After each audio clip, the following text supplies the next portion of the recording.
It's Jeff Fox, the Jeff Fox Show, 1210, The Man Radio. I'd like to welcome an old friend, Chris Broussard. Welcome back to Miami, man. How you doing? I'm great, man. It's always good to be here in Miami, of course. But it's good to see you. It's been a little while. Yes, sir. Of course, I put on a few pounds. You've dropped a couple.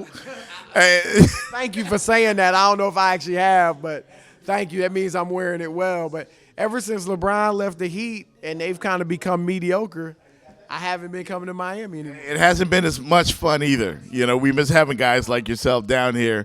But it's good to catch up with you, man. I found myself defending you on the radio a lot in light of recent events. Let's talk about that because I've known you a while. Talked to you on the radio before. I never saw you so energized. Or, you know, because it seemed like they kind of got to you a little bit, got on your nerves a little bit. I'm talking about the public, you know, with the whole KD thing. Well, so you talking about the KD thing? Yeah. Nah, not really. I just, was stating facts, really. I didn't even think, when you're talking about KD and Twitter, I don't even think he went at me the first time. Right. Like, I think I said his worst nightmare would be if they won the finals without him, obviously using hyperbole. And then he hit back, tweeted back, really, is that the worst thing that could happen, buddy? Like, I don't really take that as, he took a shot at you. Right. But the way the media portrayed it, even Fox, I was asked about on TV, they kind of put it in an adversarial light. Mm-hmm. So I just addressed it. And then he came back, of course, with, you don't have my phone number, because I said text instead of DM. Right. To me, it's the same thing. Now I know, though. I do differentiate text, DM. But, so, yeah, I just defended myself, because I felt like just to let people know I wasn't lying. And, credibility is important in this business. And I think I did drop the mic on that. I mean, I said, look, I got 60-something DMs from you in my phone, where you've reached out to me. And, and he didn't deny any of what I said, the essence of what I said about what we talk about, our relationship and any of that. So I think in this society, people want to make everything adversarial. Mm-hmm. So I didn't really think it was that big of a deal of going at each other. But I just felt it was something obviously I had to address. You're a guy, obviously, whose credibility means a lot to him, of course. And I know you're a stand-up guy, your belief in God. Did it get that serious for you as far as what the public was saying and being the story when you usually cover the story? Well, now that I'm out, I'm not really a reporter anymore. I'm more of a personality, a broadcaster, an analyst. There's times where when you give opinions, and that's your job now on radio and television, is to give opinions. There's times you're going to be part of the story. Yes. And whether it's other media members, whether it's just fans, or whether it's athletes, they might come at you if they don't agree. So I understand that's part of the business, but none of it really gets to me. You know what I'm saying? I don't let it get to me. I'm aware of what's out there, mm-hmm. But like you said, I'm rooted in my faith. Yes. And this isn't, gonna control how I feel about myself, or how I can function, my peace, my joy, yes. My confidence, any of that. So, I wouldn't say it really gets to me at all. Okay. That's great to know, man, because I stood up for you. Just want you to know that I had your back, dog. I had your back. You know what I mean? Of course, it's the Jeff Fox Show with Chris Broussard from Fox Sports. And let's talk about this NABJ thing, man. I mean, my first time out here, to be honest with you, and I love – first time ever Yes. And I've been invited many times by local guys, but I just never made the time for it until this year. This is phenomenal. It feels like to look at the future of our young black upcoming newscasters, sportscasters, whatever they decide to pursue, and to see guys like yourself and Stan Verrett and all these guys that you look up to giving back.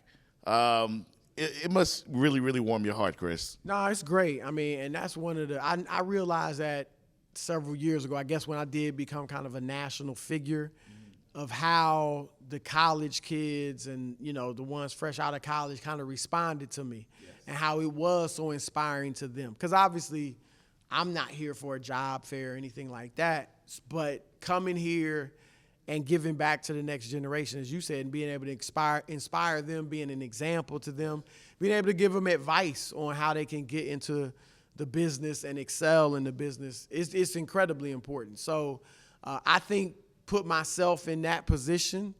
And when I was in college, if I had been able to talk to a Stuart Scott or Fred Hickman or, somebody who was really doing it at a high level at that time, that would have really inspired me and get some advice from them. So that's what I try to do with the young people. Hey, man, proud of you and Rob. The show's great. Everybody loves it, and I think putting you two together, the odd couple, the perfect title. Like, who would have thought about that? It really would. Like, it surprised both Rob and myself. Like, we both were doing weekend radio shows as the second guy. So we had a typical host, and then Rob and I would be kind of the second guy, with different hosts. Right. And one time, I used to have a podcast called In the Zone at Fox, and Rob was a guest on it, and one of the executives at Fox Sports Radio saw the podcast, heard it, and thought we had incredible chemistry. Rob and I didn't really think anything of it. I mean, we thought it went well, and I thought it was good. It was, my other podcasts I felt were good, so I didn't think much of it. But the executive, Don Martin, he saw something in us, and he was right. From day one, we've had great chemistry. They started us off on the weekends to see how it would work, and the show has been taken off. The podcast is popular. People really enjoy it, and like, it's all organic. Yes. The chemistry is organic. The debate, the differences are organic. It's really been great. Yeah, you can't fake that stuff. I've been doing a show like that for a lot of years, and it's just the chemistry. It's not scripted. Right. No, clearly, it's not. And you guys have that good, natural back and forth banner there. So folks naturally enjoy that. I did want to ask you about a tweet you put out earlier regarding the whole Rich Paul thing. You were so passionate about it. Tell me about that and why you think it's so important for major athletes to give back to HBCUs.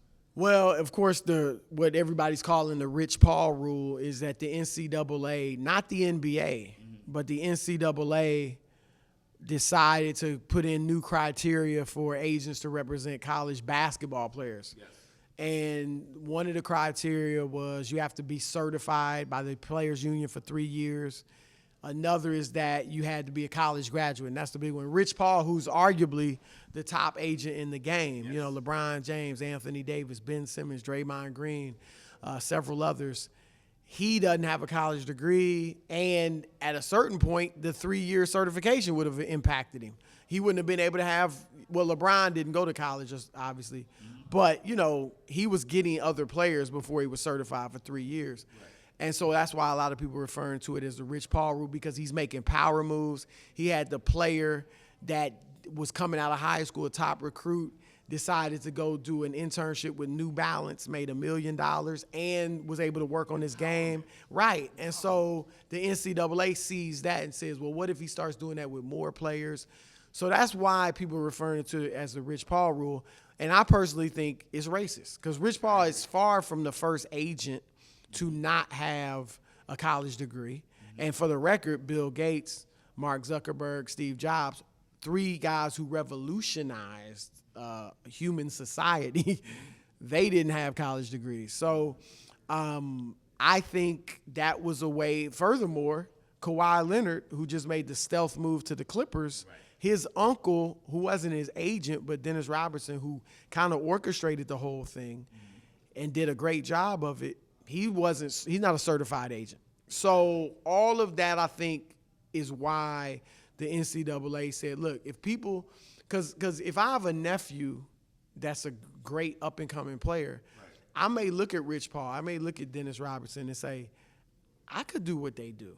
Or let me talk to them and see what advice they can give me to do what they did. Mm-hmm. And now you're starting to have, a lot of family members and friends who are African-American representing these players. So that's where I think the racism comes in. You had right. And so some people might think that whole HBCU thing is unrelated, but my point was that, okay, this is a way for, like, I saw tweets, I heard comments from athletes or black people in general complaining, whining, and begging, well, hopefully they change it.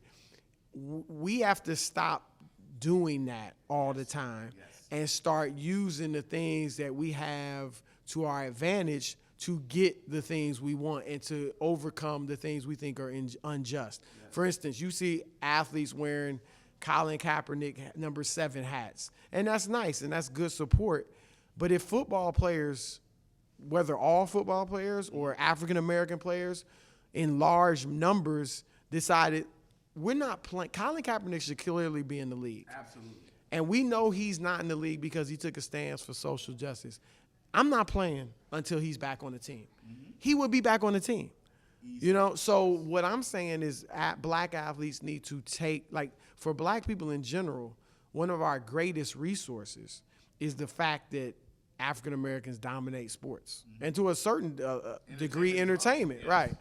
And so they are the most irreplaceable, well-connected, beloved black people on earth. Yes. You can find another journalist who's not African American to do what I do, what Rob Parker does, what you do, they can't find another LeBron James.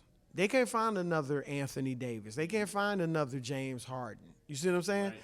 And so they're irreplaceable. So what I'm saying is use that leverage that you have to empower the masses of black people. Mm-hmm. And if you really feel that you're being used by these big institutions who don't really care if you graduate, who, you feel are mistreating you, and if you know, then go to an HBCU that inherently cares more about you, right. And empower, even if you still in the NCAA, you still may not be getting paid, but at least the millions of dollars or hundreds of thousands of dollars you would bring to those universities would go toward building up black institutions and hence black people. So I think that is one thing I would love to see great young black athletes start thinking about and older athletes start encouraging them to do. Mm-hmm. And I also said, because there's one of the arguments against it would be, well, if I go to Howard or not Spelman, but Morehouse, or as a female Spelman, Xavier, Grambling, Prairie View, I won't have the facilities and the state-of-the-art facilities that I have at Duke or Michigan or Kentucky, whatever. And that's true. But if African-American athletes donated some of their money to these HBCUs, I've seen athletes give $2 and $3 million donations to a school they spent 1 year at. And to be honest, probably spent one semester of going to classes too. And with a 20% African-American student body. No, not 20%. I know one, UCLA is 2.5% African-American. Wow. University of Texas, Michigan, where my daughter goes, is 4.5% African-American. So their 20% would be great, but it's way below that. And so, and here's the thing furthermore, and I'm not against giving back money to these institutions, right. But you could give some to the institution and some to the HBCU. Mm-hmm. And the fact of the matter is, the giant state institution really doesn't need your money. Right. They have these endowments that are incredible. Yes. Okay, it's nice for you to give it to them, but it's like me giving you a quarter, right. Really. And so, but if you gave, these black institutions do need the endowments. They do need the millions of dollars. And if an athlete gave $2 million to, say, a Morehouse, they could then build up the state-of-the-art athletic facilities that are equal to an LSU or, a Michigan or Ohio State. Mm-hmm. And so that is, and I don't even think people who aren't African Americans would necessarily look down on that, because our lack of economic empowerment is not a secret. The challenges we face as a people are not a secret. People see them, and I think some people would applaud us taking the initiative and doing some of these things for ourselves. And so I would like to see that. I also think the money that was generated from, if a Howard University was one of the greatest football or basketball teams in the country, which it would be if the great black athletes went there, mm-hmm. that money from the television revenue, from the bowl games, from the tournament play, you could use that to empower the school academically and strengthen not only your athletic programs, but your academic programs, and those schools could become better academically for the non-athletes. Now, let me throw this in. There's a good number of our HBCUs that aren't run financially like they need to be. Right. And so I would never suggest that an athlete gives millions of dollars to an institution that may misuse it, okay? So I think a part of it is HBCUs that were identified as ones some players wanted to give money to. I think if they've had financial issues in the past, or if there's suspicions, they should go through a rigorous audit, you know? And then there should be open accounting for the money. Like, the athlete should be able to stipulate, if I'm giving $2 million, this much goes to this academic program. This much goes to the athletic program. Like, earmark it legally. It has to go to what I'm directing it to.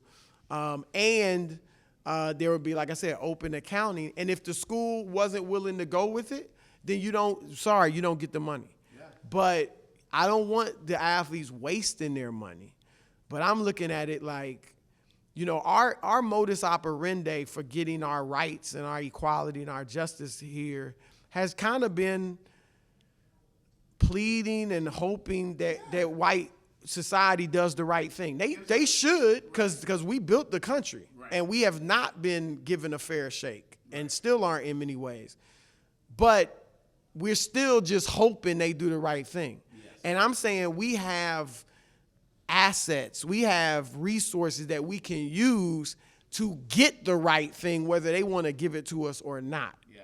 And so that's what I'm calling on the athletes to do. I thought it was such a powerful statement. A lot of people felt like, this is not realistic. It is realistic.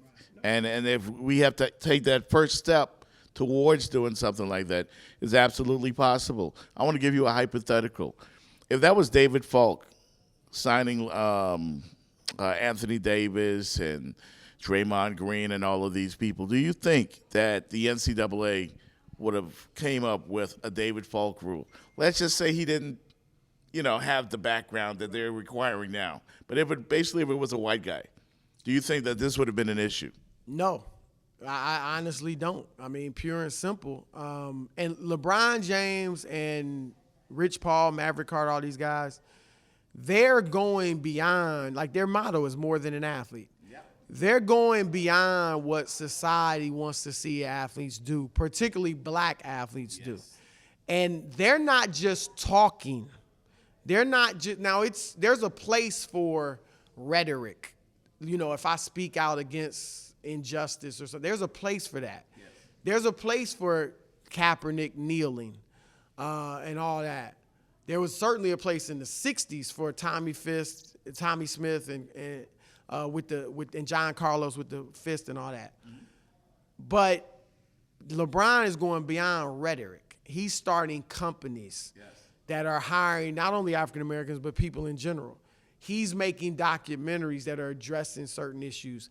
He's empowered his friends to become moguls in their own right. But he's also empowering players to see, well, if a GM or an owner can move me or trade me or put together a team, why can't I put together a team? Right. So that's, a lot of people don't like to see an athlete, or particularly a black athlete, start flexing his muscle in different areas. And so that's where, in my view, this is all kind of coming from. So I don't think if it were a white agent, it would be happening. Yeah, it's the Jeff Fox Show right here, 1210 The Man Radio, talking to Chris Broussard from Fox Sports. Last one for you, Chris. And I spend a lot of time on my show talking about this, iconic athletes and what they mean to us as African-American people. Muhammad Ali, of course, is on a level unparalleled with anyone else.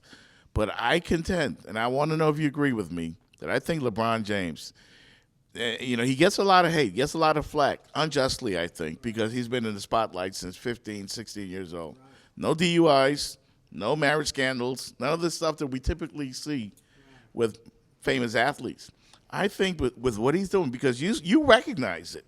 You're talking about the empowerment, the influence on all the other athletes, not only in the NBA. I've seen it in the NFL with the power move that Brown from the Steelers. I mean, yeah, kind of how he took control of his situation. I think LeBron's influence is beyond that. And then when you look at the social justice and what's going on around the country, I would put him on that level. As important, even possibly more important than Kaepernick right now. I think when it's all said and done, he's going to be up there, maybe not on Ali's level, but right there. Well, like I said, look, in the 60s, the racism was far more overt and oppressive. It still exists, but it was far more oppressive in the 60s. So just speaking out, just standing up boldly as an African-American man and saying, no, I'm not doing what you want me to do, which is what Ali did, right. That was incredible. Yes. That was incredibly empowering because you hadn't seen that from the mainstream athletes or entertainers or anything. Mm-hmm. But we're in a different time now. We don't need just speaking out. Again, at that point, speaking out could get you killed or your career ruined. Now, speaking out will not do that. So speaking out is still good, but we need concrete things to happen. We need you to do concrete things in addition to speaking out. And that's where LeBron James comes in. He's not just speaking, right. He's actually doing things, creating businesses, empowering athletes, building a school. Like I said, I think he has kind of set the blueprint for what our modern black athletes should do, or at least one of the blueprints is Rich Paul he knew in high school, Maverick Carter he knew in high school. Those guys are now moguls in their own right. So when LeBron James retires, they're still going to be powerful and set up in their own right. Yes.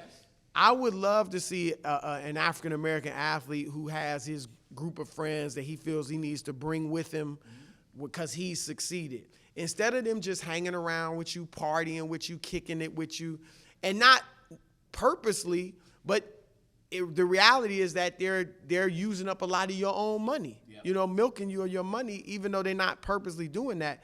Instead of that, I would like to see these athletes put their boys in positions to succeed. If you were my boy and I make it to the NBA and you want to just kick, I say, look, I'm going to give you 5 years, even 6 years to go to college and graduate. Where you want to go, I'll send you there. Yeah. Then when you graduate, you can come work for me. Or Nike wants to endorse me, I'm going to make sure they hire you. If they want to endorse me, part of it is I want you to hire a couple of my boys and train them in what they need to know and what they need to learn. Because in this society, there are a lot of people who are non-black who have gotten jobs they weren't at the time necessarily qualified for, but they were taught what they needed to do and became good at it. African Americans could do the same thing. And that's another part of what I'm talking about with the athlete empowerment and with why we need our African American athletes to do things like this, because they have a power that most African American people do not have. And so, I think everybody's not going to be as smart as a Rich Paul or Maverick Carter, but you can still put your friends in position. Don't just let them hang out and kick it with you. That's part of it. But put them in position to become strong, productive citizens in their own right. So they're not just living off you. They have their own thing going. Yeah. Chris Broussard, man, Fox Sports, thank you so much. I mean, you spoke some real stuff right there. And for people out there that doubt it, man, you got to take a step in the right direction. And I think you recognize it definitely with LeBron James, man. I hope we see more of him, more types like him. And being here at NABJ, man, I hope we see more of you. Because you get it, man. It's been great being here, man. I appreciate the time. Yeah, thank you so much. Yep. All right, we appreciate it.